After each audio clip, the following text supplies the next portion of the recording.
Bonjour et bienvenue à la leçon 3.2 dans laquelle nous allons voir les références relatives et absolues. À la fin de cette leçon, vous serez capable de distinguer les références relatives des références absolues, d'utiliser les symboles $ pour fixer des références, appliquer les références mixtes dans des contextes appropriés et maîtriser les cas d'usage pratiques de chaque type de référence.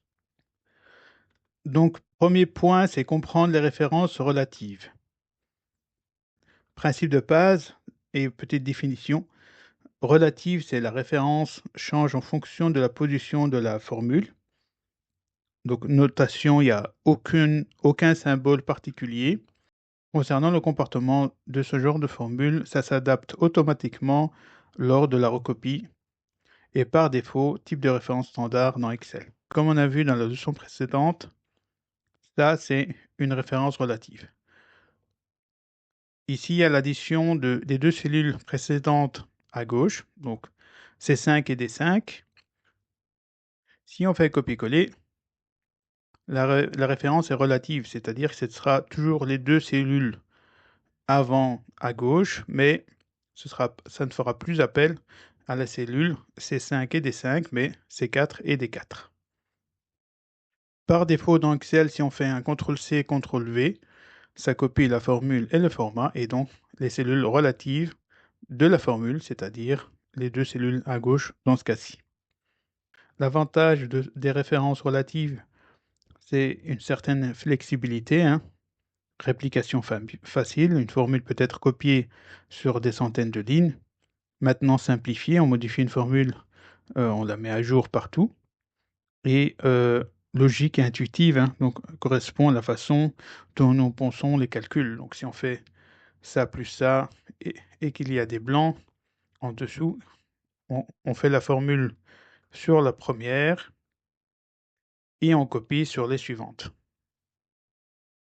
Donc pour expliquer aussi un petit peu la copie vers le bas, elle incrémente le numéro de cellule.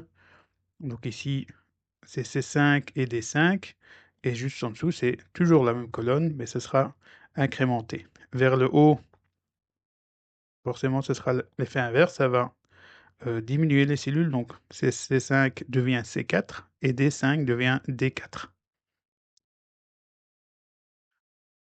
Vers la droite, ça va cette fois-ci incrémenter non pas les cellules mais les colonnes. Donc comme on a vu dans la leçon précédente, ici C va devenir D et D va devenir E lorsqu'on va glisser vers la droite. Donc c'est D4 et E4. Et enfin en diagonale, ça va incrémenter à la fois les lignes, par exemple ici D ça devient D4 et E4, ça devient les lignes 9, donc F9 et G9, et les colonnes sont incrémentées vers la droite. Les petites limites des références relatives, c'est au cas où ça ne fonctionne pas, c'est qu'il y a une référence fixe nécessaire, on va le voir juste un peu après. Ça refait une recherche dans un tableau de référence, et donc en faisant un copier-coller, ça change les références des cellules, et donc forcément, on peut avoir des erreurs ou une formule qui ne fonctionne pas. Donc ici, je vous propose un premier exercice pratique. Donc créer un tableau de conversion de température avec en colonne A les Celsius, en colonne B une formule de conversion vers le Fahrenheit, puis copier sur des lignes. Nous allons passer maintenant au point 2 qui concerne les références absolues avec les $.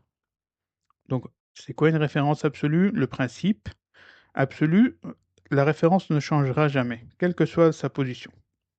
On note ça avec un $ devant la colonne et la ligne. Par exemple, vous allez voir ici égal $A $1. Vous voyez qu'ici, ça fait appel à référence A1 avec un $ devant la lettre et un $ devant le numéro.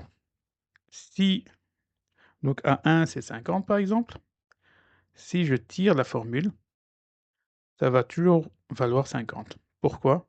Même sur la ligne 9, ça fait toujours appel à la colonne 1 et cellule 1, et cette référence est absolue, elle ne changera pas. Le $ ici, il sert de verrou qui fige la référence.